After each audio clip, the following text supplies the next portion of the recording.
International overseas आहेत.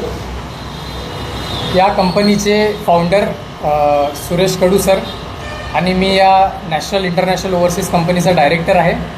माझं नाव doctor उमंग सुरेश कडू. मी माझं MBBS रशियावरनं केलं आहे. आमची जी कंपनी आहे नॅशनल इंटरनॅशनल ओव्हरसीज हे अब्रॉडमध्ये परदेशामध्ये स्टुडंटचे MBBSचे ॲडमिशन करतात. गेल्या मागच्या वर्षापासून 20 ते 25 लाख मुलं मुली नीटच्या परीक्षामध्ये बसतात.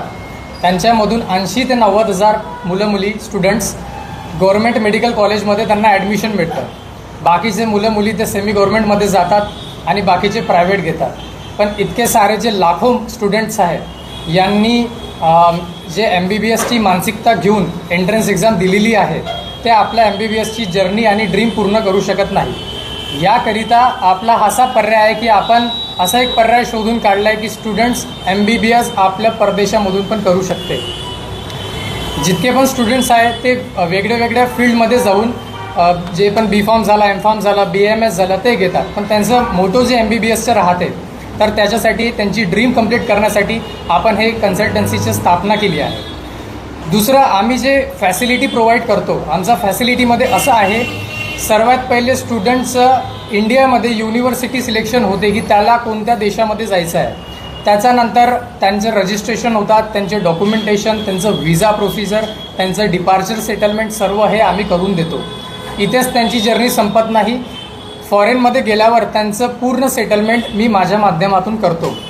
तसंच फॉरेनमध्ये पण आमचे मॅनेजर्स आहे जे पूर्ण स्टुडंट तिकडे गेल्यानंतर त्यांचे ॲडमिशन प्रोसिजर जे पण सेटलमेंट वगैरे सर्व व्यवस्थितपणे करून देतात.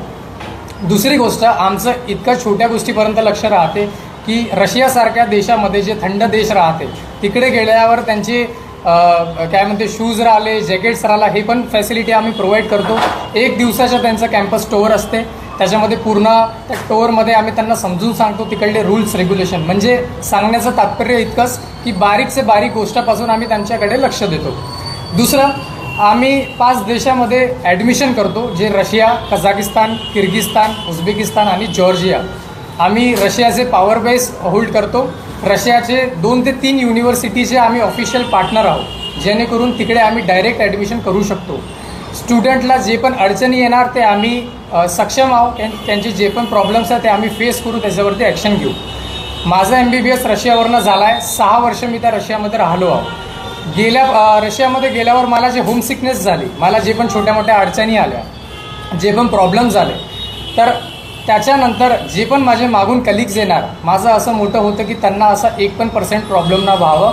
त्याकरिता आपण या NI ओव्हरसीज कन्सल्टन्सीची स्थापना केली आणि गेल्या 6 वर्षापासून आपण सर्व स्टुडंटला सेवा देतो आहे. दुसरं, आमचं उद्देश आणि मोठं हेच आहे की आम्ही युनिव्हर्सिटीसाठी स्टुडंट नाही, बल्कि स्टुडंटसाठी एक चांगली युनिव्हर्सिटी सजेस्ट करतो आणि बाकी लोकांचे जिथे सर्व्हिस संपतात तिथे आमची जबाबदारी सुरू होते. दुसरं, माझं जे पर्सनल एक्सपिरियन्स राहिला तिथे माझ्या पर्सनल एक्सपिरियन्सला मी डोक्यामध्ये ठेवून जे पण स्टुडंट्स आहे त्यांना चांगली फॅसिलिटी देतो आणि तिथे त्यांना कोणतं पण प्रॉब्लेम होऊ देत नाही. ज्या लोकांचे ड्रीम आहे की त्यांना फक्त MBBSच करायचं आहे, काही ग्रामीण लोकांचे जे बिचारे मुलं आहेत, लाखो मुलं असे आहे की ज्यांना MBBSची ड्रीम घेऊन ते इकडे एंट्रन्स एक्झाम देतात, पण ते आपली ड्रीम शक्य करू शकत नाही बिकॉज 80 ते 90,000 सीट आहे. ते पण काय करणार. सेमी गव्हर्मेंट ते ज्याला चांगले मार्क आहेत तिथं घेणारच, बट प्रायव्हेटमध्ये करोडो रुपये लागते. करोडो रुपये एक मिडल क्लास व्यक्ती देऊच शकत नाही. तर 25 ते 30 लाख रुपयामध्ये एक असा ऑप्शन आहे की आपण परदेशामध्ये जाऊन MBBS करू शकतो आणि हा पर्याय आपण काढला आहे त्यांच्यासाठी. तर का बरं आपण तिकडे नाही जाऊ. याकरिता आपण हे पण सेवा आहे जी आपण स्टार्ट केली आहे. नमस्कार पत्रकार बंधूंनो, मी NI ओव्हरसीजचा जो फाउंडर आहे आणि ज्यावेळेस मला माझ्या मुलाचं ॲडमिशन करायचं होतं MBBSला, माझं ड्रीम होतं का माझा मुलगा हा MBBS व्हायला पाहिजे आणि इंडियामध्ये ते शक्य नव्हतं माझ्याकरता. आणि त्यावेळेस माझा जो अनुभव आला का मी फॉरेनमध्ये ॲडमिशन कशी करायची, तर त्यावेळेस 6 वर्षाच्या अगोदर अशी परिस्थिती होती का त्यावेळेस कन्सल्टन्सीज हा मोठमोठ्या शहरामध्ये पुणे, मुंबई, कलकत्ता, दिल्ली अशा ठिकाणी या कन्सल्टन्सीज होत्या आणि नागपूरमध्येही काही कन्सल्टंट असतील त्यावेळेस होते. तर त्याबद्दल मला सुद्धा त्याविषयी काही माहिती नव्हती. आणि जो अनुभव आला त्यावेळेसचा, हा जो प्रचार आणि प्रसार जो आपण करून राहिलो आहे, आज जी आपण पत्रकार परिषद आहे, हे आपलं घेण्याचं एकच कारण आहे का त्यावेळेस पत्रकार परिषद किंवा कोणत्याही प्रकारची माहिती ही अवेलेबिलिटी नव्हती. आज सामान्य माणसापर्यंत ही अवेलेबिलिटी नव्हती. त्यामुळे मला त्या गोष्टीचा जो त्रास झाला, तर त्यावरून माझ्या डोक्यामध्ये अशी कल्पना आली आणि मला ते मिळवलं, ती कन्सल्टन्सी मिळवली. मला माझ्या मुलाचं ॲडमिशन्स केलं आणि ॲडमिशन करत असताना ज्या काही मला अडचणी आल्या आणि तिथे गेल्यानंतरसुद्धा ज्या काही अडचणी आल्या, मुलगा त्या ठिकाणी गेल्यानंतर, आणि त्या अडचणीतून जो अनुभव आला, त्या अनुभवाची पूर्तता आम्ही आमच्या या कन्सल्टन्सी या माध्यमातून लोकांपर्यंत पोहोचत आहे. आणि मुख्य उद्देश असा राहिला का आम्हाला येणाऱ्या अडचणी आणि या अडचणीतून आलेला अनुभव या आपल्या पॅरेंट्स आणि मुलांकरता कसा तो देता येईल, तो आम्ही आमच्या कन्सल्टन्सी या माध्यमातून ही सेवा देण्याचा आम्ही प्रयत्न करत आहे. आपला कोणाचं काही यावर काही विचारणा असतील, काही डिटेल्स तर भरपूर आहे. विद्यार्थ्यांना मार्गदर्शन करायचं आहे. सध्या आता हे जे चालू आहेत प्रकार, त्या अनुषंगाने लोकांचा विश्वास बसेल का?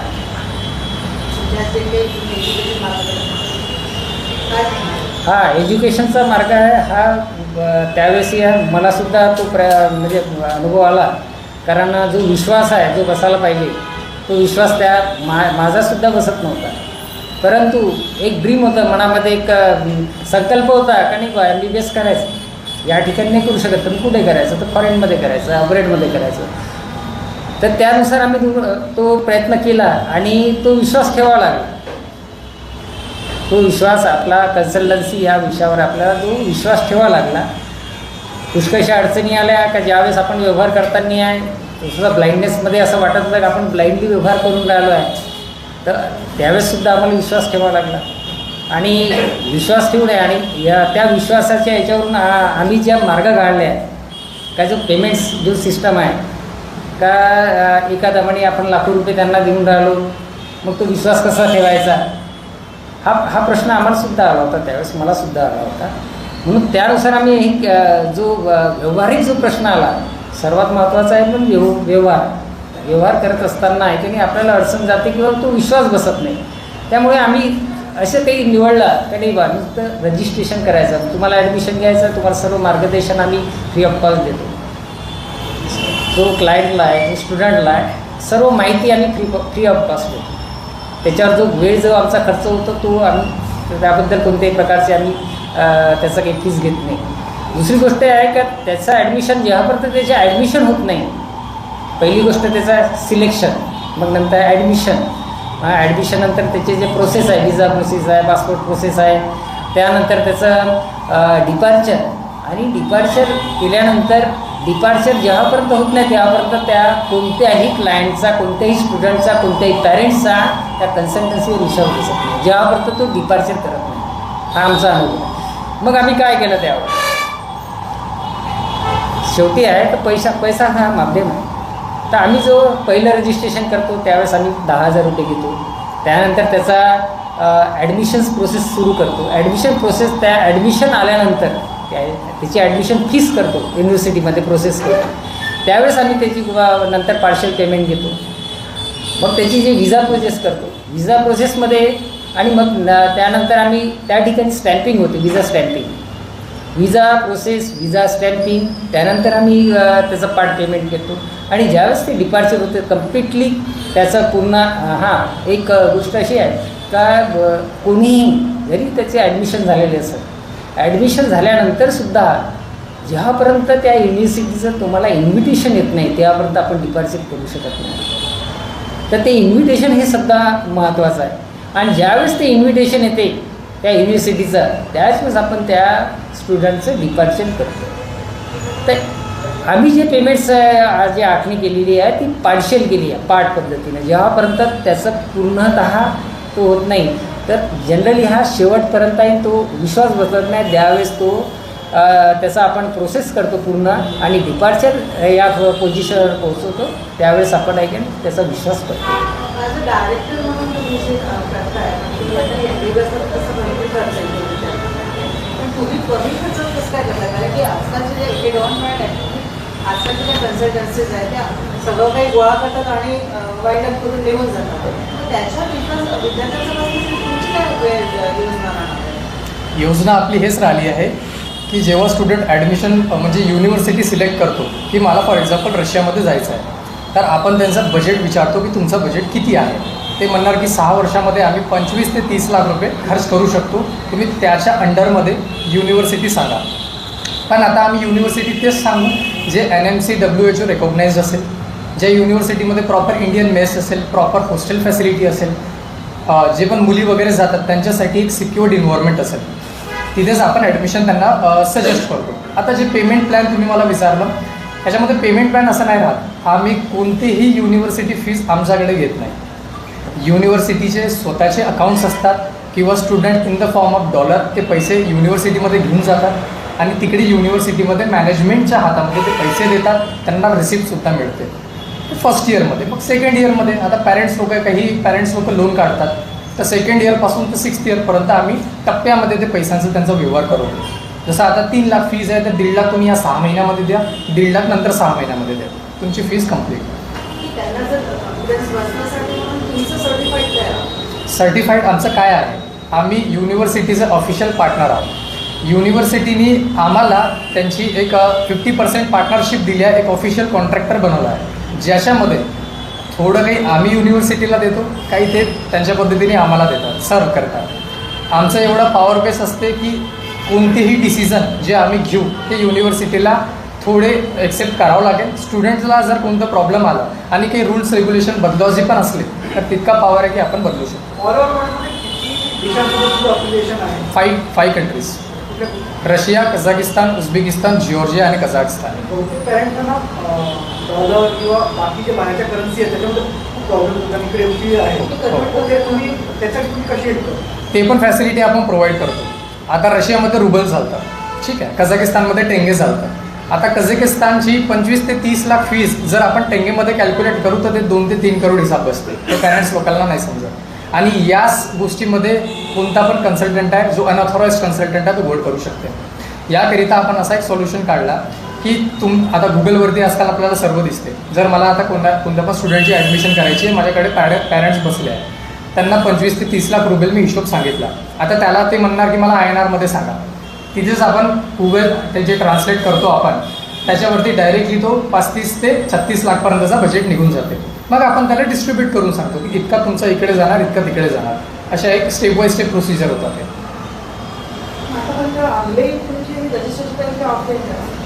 ऑनलाईन ऑफलाईन दोन्ही. तुमच्याकडे याची प्रोसिजर काय आहे? म्हणजे तुमच्याकडे जो स्टुडंट आला त्याला कुठल्या फॉर्मॅलिटीज कराव्या? त्याला फॉर्मॅलिटीज म्हणजे इतकंच करावं लागेल, त्यांचे 4 ते 5 डॉक्युमेंट आम्हाला द्यावं लागेल. ओरिजिनल आधार कार्ड, तुमचं पासपोर्ट, तुमचं 12th मार्कशीट, एक विजासाठी फोटो आणि तुमचा नीट स्कोर कार्ड. या 5 डॉक्युमेंटवरती आम्ही ॲडमिशन करतो. हे डॉक्युमेंटची स्टॅम्पिंग होते, नोटरायझेशन होते, रोटरायझेशन होते. दिल्ली एम्बेसी, मॉस्को एम्बेसी दोन्ही जागेवर आमची डॉक्युमेंटेशन प्रोसेस होतात. हे प्रोसेस संपल्यानंतर मग आम्ही विजासाठी प्रोसेस करतो. हे सगळ्या डॉक्युमेंटेशनची जबाबदारी आमची असते. स्टुडंटला फक्त आमच्याकडे येणं आहे, थोडा ट्रस्ट ठेवणं आहे, बाकी सगळं प्रोसिजर आम्ही त्यांची करून देतो. त्याच्यामध्ये पेमेंट प्लॅनची पण कोणता रिस्क नाही राहत. आता आजच्या टाईमामध्ये लाखो रुपये तुम्ही कोणत्या कन्सल्टंटच्या हातात देणं पण रिस्क आहे. तर आम्ही स्टार्टिंगमध्ये जसं आता तुम्हाला यांनी सांगितलं की 10,000 रुपये आम्ही जे रजिस्ट्रेशन चार्जेस घेतो, बाकीचा जो चार्ज आहे जेव्हा त्यांची पूर्ण ॲडमिशन होईल स्टेप बाय स्टेप ते पेमेंट्स वगैरे येतात. आणि जोपर्यंत स्टुडंट जात नाही तोपर्यंत आम्ही पण आमचं कन्सल्टेशन पेमेंट बॅलन्स ठेवतो, जेणेकरून त्यांना पण एक सपोर्ट मिळाला पाहिजे. हो, ॲडमिशन होत होतात आपले. आता या 6 वर्षाच्या जर्नीमध्ये 1000+ ॲडमिशन झाले आहेत. आता यावर्षी पण आपले ॲडमिशन्स आहेत. बरेच युनिव्हर्सिटीचे आपण ऑफिशियल टेंडर घेतले आहे, कॉन्ट्रॅक्टरशिप घेतली आहे. जसं रशियामधले Altai state medical university, Kazan state medical university आणि चीता स्टेट मेडिकल युनिव्हर्सिटी, या 3 युनिव्हर्सिटीचे आपण ऑफिशियल पार्टनर आहोत. तिथे आपले हॉस्टेल्स आहे, आपले इंडियन मेस आहे. स्टुडंटला आपण आपल्यातर्फे आणि युनिव्हर्सिटीतर्फे कोणतीही प्रॉब्लेम या अडचण होऊ देत नाही. हे जबाबदारी आमची असते. जे तुम्ही फीस दिली त्याचं सगळं आहे. त्याच्यामध्ये सगळं आलं. हॉस्टेल वगैरे हां, हे 2 स्ट्रक्चर असतात. एक तुमचा युनिव्हर्सिटीचा जो पूर्ण तिकडे जाणार आणि एक आमचा स्ट्रक्चर जो पण मिनिमम मार्केटपेक्षा आम्ही कमी ठेवतो आणि ते पण स्टेप बाय स्टेप घेतो. सर एक म्हणायचं आहे की जेव्हा रशियामध्ये MBBS केलं तर इंडियामध्ये व्हॅलिड डिग्री हे रुमर्स आहे. मी तुम्हाला सांगतो, हा सवाल इतका गहरा आणि डीप आहे की याची जाणीव इंडियामध्ये कोणाला नाही आहे. जेव्हा स्टुडंट रशियामध्ये 6व्या वर्षामध्ये असतो आणि 6व्या वर्षानंतर जेव्हा त्याला डिग्री मिळते, तर डिग्री मिळण्या अगोदर त्याची ॲग्रेडिटेशन एक्झाम होते. ॲग्रेडिटेशन म्हणजे लायसनिंग एक्झाम होते, जे आपल्याला रशियामध्ये पण द्यावं लागतं. ते एक्झाममध्ये तुमची प्रॅक्टिकल होणार, तुमचं थेअरी होणार, तुमचं MCQ होणार. आता ते एक्झाम दिल्यानंतर तुम्हाला डिग्री मिळाली. मग जेव्हा तुम्ही इंडियामध्ये येता तर तुम्हाला FMG नावाची एक्झाम द्यावी लागते. FMG एक्झाम एक स्क्रीनिंग टेस्ट आहे की तुम्हाला 300 मार्काची परीक्षा आहे, 150 मार्क तुम्हाला स्कोर करायचे आहे. 150 मार्काचा वरती तुम्ही स्कोर केले तर तुम्ही इकडे लायसन्स तुम्हाला मिळून जाणार. रजिस्ट्रेशन जास्त स्टुडंट पास होत नाही ना. हा रेशो कसा आहे, आता याचा पण रेशो तुम्हाला सांगतो. सर्वात जास्त हे सेल्फ स्टडीवर रेफर करते. हे माझं पर्सनल ओपिनियन आहे 6 वर्षाचं, की तुम्ही जेव्हा फॉरेनमध्ये जातात तर हे स्टुडंटला मेंटली प्रिपेअर होऊन जायचं आहे की मला आपण तिथे अभ्यासासाठी चाललो. अब्रॉड देश म्हणजे फ्रीडम, इंडिपेंडेंट, कोणी आपल्याला रोखणारा टोकणारा नाही. तर ते सेल्फ स्टडीने आपल्याला मॅटर करते. हां, आता एक तुमचा जो सवाल आहे याच्यावर मी नेमकं उत्तर देतो. पहिलं टर्म जे आहे, पहिल्या टर्ममध्ये जे स्टुडंट सिलेक्ट झाले आहे, ज्यांना 150 मार्क भेटले आहे, तर ते मग त्यांना 150पेक्षा जर त्यांना कमी मिळाले आहे तर मग ते नेक्स्ट एक्झामसाठी अपियर करणार. मग त्याच्यामध्ये नाही मिळाले मग परत ते अपियर करणार. पण 2 ते 3 टप्प्यामध्ये स्टुडंट क्वालिफाय करून घेतात. हा माझा एक्सपिरियन्स राहिला आहे आजपर्यंत. सर ठीक आहे सर. एक असाच एक अनरिलेटेड प्रश्न आहे पण तुमच्याच व्यवसायाशी संबंधित. बोला. नागपूर आणि मध्य भारतातील एक मोठं ब्रँड आहे हो. ओव्हरसीज एज्युकेशनच्या संदर्भात. हो. मी नाव घेत नाही, हो. पण त्यांच्यावरती आरोप असा लागला की त्या डंकी रूटमध्ये हो. ते लोकांना पाठवत होते. अच्छा. त्यांच्यावरती CBIची केस अजूनही सुरू आहे. बरं. अशा संदर्भात तुमचा काय अनुभव आहे किंवा तुम्ही काय काळजी घेता? ट्रान्सपरन्सी, अशा संदर्भात आपली ट्रान्सपरन्सी आहे. स्टुडंट जेव्हा जातात तर आपण त्यांचं एक डेस्टिनेशन निवडतो डिपार्चरसाठी. त्या डेस्टिनेशनमध्ये स्वतः मी जातो. जसं फॉर एक्झाम्पल मी दिल्लीवरून एक निवडलं की दिल्लीवरून मला डिपार्चर करायचं आहे. हे जबाबदारी माझी आहे. 6 वर्षापासून मी मार्केटमध्ये आपलं ऑफिस उघडून बसलो आहे. मला तर इथेच राहायचं आहे ना, मला माझी जबाबदारी निभवायची आहे. तर हे रिस्क माझीसुद्धा आहे. दिल्लीमधून फॉर एक्झाम्पल मी एक डिपार्चर स्थान निवडलं तर त्या दिल्लीमधून मी स्वतः जातो. जर कधी बिझी शेड्यूलमध्ये मी नाही जाऊ शकलो तर मी मॅनेजरला किंवा माझ्या टीमला रशियापर्यंत पाठवतो. आणि जर तिसरी गोष्ट रशियापर्यंत पण मी त्यांना पाठवू नाही शकलो तर रशियामध्ये माझी टीम बस आणि एक मेंबर घेऊन उभी राहते. त्यांना प्रॉपर युनिव्हर्सिटीमध्ये सोडतात. माझ्याकडे लिस्ट राहते की कोणता मुलगा कुठे पोचला आहे. मी एक बारीकशी बारीक खबर आपल्यामध्ये ठेवतो. हे जबाबदारी असते, हे घ्यावं लागतं. तिथे आम्ही कोणताही प्रॉब्लेम स्टुडंटला नाही होतो.